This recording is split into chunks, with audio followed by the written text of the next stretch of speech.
Next, auditor's duty in connection with detection and prevention of errors and frauds. Last point, ഒന്നുകൂടെ പറയാം. Finally, he should check that the balance sheet exhibits a true and fair view of the state of affairs. Last ഉറപ്പുവരുത്തേണ്ട ഒരു കാര്യം, balance ഷീറ്റിൽ പറഞ്ഞിരിക്കുന്നത് ഒരു ബിസിനസ്സിൻ്റെ ശരിയായ കറക്റ്റായിട്ടുള്ള ഒരു ഫിനാൻഷ്യൽ പൊസിഷൻ തന്നെയാണ് എന്നുള്ളത് ഓഡിറ്റർ ഉറപ്പുവരുത്തിയിരിക്കണം. ഇത്രയും കാര്യങ്ങളാണ് detection and prevention of errors and ഫ്രോഡ്സിൽ ഓഡിറ്ററുടെ ഡ്യൂട്ടീസ് വരുന്നത്. നെക്സ്റ്റ് പോർഷൻ എന്ന് പറയുന്നത് അക്കൗണ്ടിങ് എത്തിക്സ് ആൻഡ് ഓഡിറ്റിംഗ് ആണ്. വളരെ അത്ര ഇമ്പോർട്ടൻ്റ് ആയിട്ടുള്ളൊരു പോർഷൻ അല്ല. നമുക്കത് സമയം ഉണ്ടെങ്കിൽ ഞാനത് ഡീറ്റെയിൽ ആയിട്ട് പറഞ്ഞു തരാം. നെക്സ്റ്റ് പോർഷൻ എന്ന് പറയുന്നത് ഓഡിറ്റിംഗ് ആൻഡ് അഷുറൻസ് സ്റ്റാൻഡേർഡ്സ്.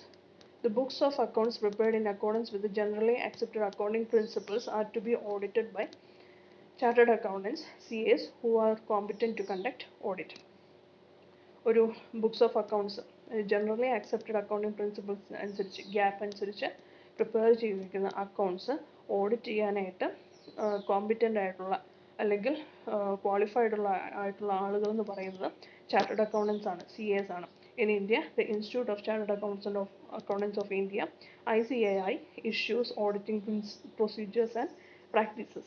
ഇന്ത്യയിൽ ICAI ആണ് ഓഡിറ്റിംഗ് പ്രൊസീജിയേഴ്സ് ആൻഡ് പ്രാക്ടീസസ് ഒക്കെ ഇഷ്യൂ ചെയ്ത് ഏത് രീതിയിൽ വേണം ഓഡിറ്റിംഗ് ചെയ്യാൻ, അതിന് വേണ്ട എത്തിക്സ്, പ്രാക്ടീസസ്, അതിൻ്റെ മെത്തേഡ്സ് ഇതൊക്കെ ഈ ICAI എന്ന് പറയുന്ന ഇൻസ്റ്റിറ്റ്യൂട്ടാണ് പബ്ലിഷ് ചെയ്യുന്നത്. Meaning, accounting and assurance standards are the procedures or practices issued by the ICAI for the proper conduct of auditing. Auditing വളരെ ശരിയായ രീതിയിൽ നടത്തുവാൻ വേണ്ടിയിട്ട് പ്രൊസീജിയേഴ്സും പ്രാക്ടീസസും ഓരോ കാര്യങ്ങൾ ഓരോ ഓഡിറ്റ് ചെയ്യുന്നതിന് അതിൻ്റെതായ പ്രൊസീജിയറൊക്കെ ഉണ്ട്, അതിൻ്റെ പ്രാക്ടീസസ് ഉണ്ട്, അതെങ്ങനെ ചെയ്യണം. അത് ICAI ഇഷ്യൂ ചെയ്യുന്ന ആ ഒരു പ്രൊസീജിയേഴ്സ് അല്ലെങ്കിൽ പ്രാക്ടീസസിനാണ് പറയുന്ന പേരാണ് accounting and assurance standards. AAS are the benchmarks by which the quality of audit performance can be measured and the achievement can be documented. ഈ AAS ആണ് അല്ലെങ്കിൽ അക്കൗണ്ടിങ് ആൻഡ് അഷുറൻസ് സ്റ്റാൻഡേർഡ്സ് ആണ് ഒരു അളവുകോലായിട്ട് അല്ലെങ്കിൽ ഒരു ഓഡിറ്റ് പെർഫോമൻസ് ക്വാളിറ്റി എത്രമാത്രം ഉണ്ട് എന്ന് മെഷർ ചെയ്യാനായിട്ട് അല്ലെങ്കിൽ അത് എത്രമാത്രം വിജയകരമാണ് എന്ന് മെഷർ ചെയ്യാൻ വേണ്ടിയിട്ട് ഉപയോഗിക്കുന്ന ഒരു അളവുകോൽ എന്ന് പറയുന്നത്. Previously, AAS are known as Standard Auditing Practices, SAP. It provides the way the auditing should be conducted. ആദ്യമേ ഈ AASൻ്റെ പേര് സ്റ്റാൻഡേർഡ് ഓഡിറ്റിംഗ് പ്രാക്ടീസസ് എന്നായിരുന്നു, SAP എന്നായിരുന്നു. അതിൽ എങ്ങനെയാണ് ഓഡിറ്റിംഗ് നടത്തേണ്ടതെന്നുള്ളതാണ് അതിൽ പറഞ്ഞിരുന്നത്. By using standards, an auditor can determine the professional quality necessary for effective audit performance. ഈ സ്റ്റാൻഡേർഡ്സ് ഉപയോഗിച്ച് എത്രമാത്രം എഫക്റ്റീവായിട്ട് ഓഡിറ്റ് പെർഫോമൻസ് നടത്തണം, അതിന് വേണ്ട പ്രൊഫഷണൽ ക്വാളിറ്റി ഒക്കെ ഒരു ഓഡിറ്റർക്ക് തീരുമാനിക്കുന്നത് ഈ സ്റ്റാൻഡേർഡ്സ് ആണ്.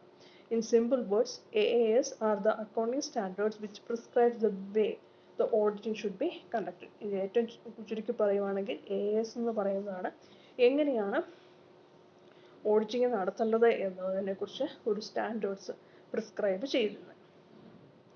Scope of AAS. Whenever an independent audit is carried out with a view to express an opinion on the financial statements of any entity, whether profit oriented or not, the AAS apply in all cases.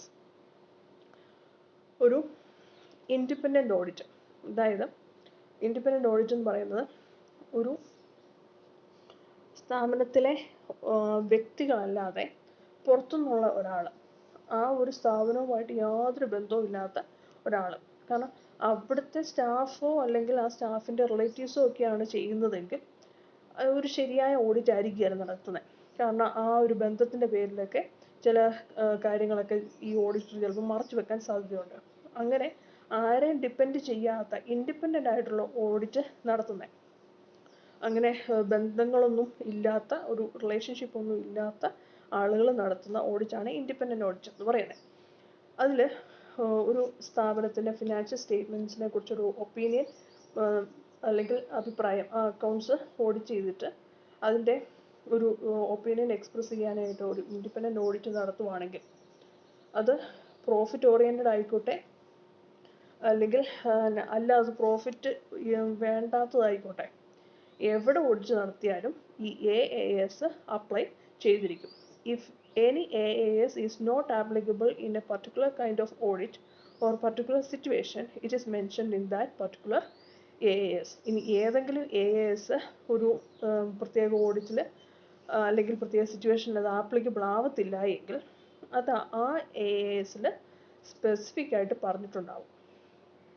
Okay, it is a duty of the auditor to ensure that the audit is conducted in accordance with this AAS and disclose the material departure therefrom wherever necessary. ഇനി ആ AASൽ പറഞ്ഞിരിക്കുന്ന രീതിയിൽ തന്നെ audit നടത്തുക എന്നുള്ളത് ഓഡിറ്ററുടെ ഡ്യൂട്ടിയാണ്. ഇനി എന്തെങ്കിലും ഒരു വളരെ സീരിയസ് ആയിട്ടുള്ള ഒരു ഡിപ്പാർച്ചർ ആ AASൽ പറഞ്ഞതിനേക്കാളും വ്യത്യാസങ്ങളുണ്ടെങ്കിൽ അത് അയാൾ മസ്റ്റായിട്ടും അയാളുടെ റിപ്പോർട്ടിൽ പറഞ്ഞിരിക്കണം. The auditor becomes liable to the disciplinary proceedings of the Institute of Chartered Accountants of India if he fails to disclose any material departure. ഇനി അങ്ങനെ എന്തെങ്കിലും ഒരു തെറ്റ് കണ്ടുപിടിച്ചു, അത് റിപ്പോർട്ടിൽ പറയാതെ അയാൾ വിട്ട് കളഞ്ഞെങ്കിൽ അയാൾക്കെതിരെ ഡിസിപ്ലിനറി ആക്ഷൻ എടുക്കാനുള്ള അധികാരം institute of chartered accountants of ഇന്ത്യക്ക് ഉണ്ട്. Auditor in his audit report has to mention that he has conducted the audit in accordance with generally accepted auditing standards. Audit റിപ്പോർട്ടിനകത്ത് ഓഡിറ്റർ പറഞ്ഞിരിക്കണം അയാൾ ജനറലി ആക്സെപ്റ്റഡ് ഓഡിറ്റിംഗ് സ്റ്റാൻഡേർഡ്സ് അനുസരിച്ചാണ് audit നടത്തിയത്. അതുപോലെ തന്നെ generally accepted auditing standards in Indian conventions means the AAS as issued by the Institute of chartered accountants of India. ഈ പറഞ്ഞ generally accepted auditing standards എന്ന് പറയുന്നത് ഇന്ത്യയിലെ നിയമം അനുസരിച്ച് institute of chartered accountants of India issue ചെയ്യുന്ന ആ auditing and assurance standards ആ ഒരു സ്റ്റാൻഡേർഡ്സ് ആണ് പറയുന്നത്. Then concept of auditor's independence. Chartered accountant has an important role in society. Though he is appointed by the client, he is responsible to others also. സൊസൈറ്റിയിൽ ഒരു നല്ല important റോളുണ്ട് chartered അക്കൗണ്ടന്റിന്. കാര്യം അയാളെ appoint ചെയ്ത ക്ലയൻറ്റ് ആണെങ്കിൽ അല്ലെങ്കിൽ ഏതെങ്കിലും ബിസിനസ് സ്ഥാപനമാണെങ്കിൽ പോലും അയാൾ മറ്റുള്ളവർക്കും റെസ്പോൺസിബിൾ ആണ്. He has to safeguard the interest of those who might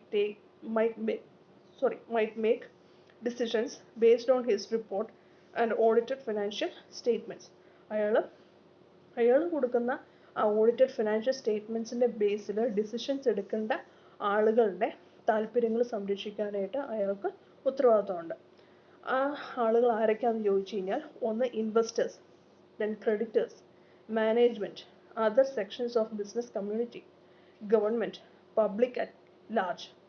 ഒന്ന് ആ ബിസിനസ്സിൽ ഇൻവെസ്റ്റ് ചെയ്യുന്ന ആളുകൾ, അതുപോലെ തന്നെ ക്രെഡിറ്റേഴ്സ് അവർക്ക് കടം കൊടുക്കുന്ന ആളുകൾ, മാനേജ്മെൻറ്റ്, പിന്നെ മറ്റ് ബിസിനസ് കമ്മ്യൂണിറ്റിയിലുള്ള മറ്റ് സെക്ടേഴ്സ്, ഗവൺമെൻറ്, അതുപോലെ പൊതുജനങ്ങൾ, ഇവരോടൊക്കെ ഈ ഓഡിറ്റർ റെസ്പോൺസിബിൾ ആയിരിക്കണം.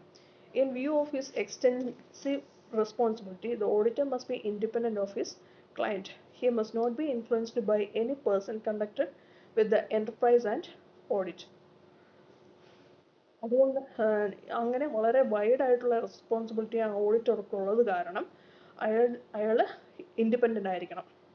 ക്ലയൻറ്റിനോട് ഒരുപാട് പ്രതിബദ്ധത മീൻസ് ക്ലയൻറ്റ് പറയുന്ന അനുസരിച്ചുള്ള റിപ്പോർട്ട് കൊടുക്കാനായിട്ട് ഓഡിറ്റർക്ക് ഉത്തരവാദിത്തം ഇല്ല. അയാൾ കണ്ടുപിടിക്കുന്ന എന്തൊക്കെയാണോ അതിൻ്റെ മെറ്റീരിയൽ ഫാക്ട്സ് മാത്രം റിപ്പോർട്ട് ചെയ്യുക, അല്ലാതെ ക്ലയൻറ്റിനോടുള്ള ഒരു സ്നേഹവും ബന്ധവും അതൊക്കെ വെച്ചിട്ട് അതിനനുസരിച്ചുള്ള റിപ്പോർട്ടൊന്നും കൊടുക്കാൻ ഓഡിറ്റർക്ക് പറ്റത്തില്ല. He must not be influenced by any person connected with the enterprise and audit. ആ സ്ഥാപനവുമായി ബന്ധപ്പെട്ട ആരെങ്കിലും പറയുന്ന അനുസരിച്ച് അവരുടെ ഇൻഫ്ലുവൻസിൻ്റെ ബേസിൽ അയാൾക്ക് റിപ്പോർട്ട് കൊടുക്കാൻ പറ്റില്ല. He should be independent in his approach and free from bias and prejudice. Bias and prejudice എന്ന് പറഞ്ഞു കഴിഞ്ഞാൽ അയാളെ സ്വാധീനിക്കുക അല്ലെങ്കിൽ അയാളെ ഇൻഫ്ലുവൻസ് ചെയ്ത് ഏതെങ്കിലും വ്യക്തികളുടെ മാത്രം താല്പര്യത്തിനനുസരിച്ച് അയാളുടെ റിപ്പോർട്ട് കൊടുക്കാൻ പറ്റത്തില്ല. അതിൽ നിന്നൊക്കെ വ്യത്യസ്തമായിട്ട് അയാൾ സ്വന്തമായിട്ട് ഓഡിറ്റർക്ക് സ്വന്തമായുള്ള അഭിപ്രായം മാത്രം പറയുക.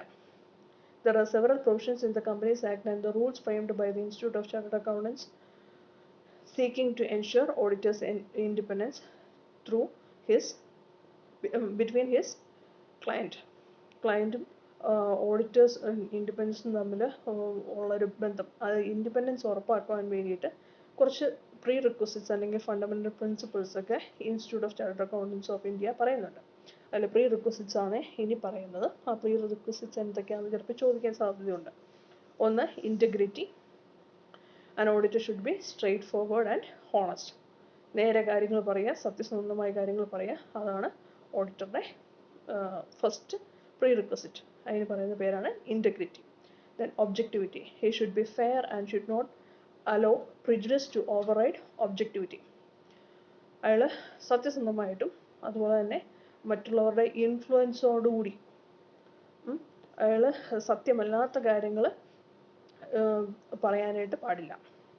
Professional competence and due care. He should perform his duties with due care and competence and diligence. അയാൾ വളരെ ശ്രദ്ധയോടുകൂടിയും ഉത്തരവാദിത്വത്തോടുകൂടിയും അയാളുടെ ഡ്യൂട്ടീസ് ചെയ്തിരിക്കണം. Confidentiality. Auditor should maintain confidentiality of information. അയാൾ അക്കൗണ്ട്സ് ഒക്കെ ഓഡിറ്റ് ചെയ്യുന്ന സമയത്ത് കിട്ടുന്ന ഇൻഫർമേഷനൊക്കെ വളരെ കോൺഫിഡൻഷ്യൽ ആയിട്ട് തന്നെ സൂക്ഷിക്കണം. അത് പുറത്താരോടും പറയാൻ പാടില്ല. ആ സ്ഥാപനത്തിലുള്ള ആളുകൾ അല്ലെങ്കിൽ അയാൾ അപ്പോയിൻറ്റ് ചെയ്ത ആളുകളോട് മാത്രമല്ലാതെ പുറത്തുള്ള ഒരാളോടും ആ ഇൻഫോർമേഷൻ പാസ് ചെയ്യാൻ പാടില്ല.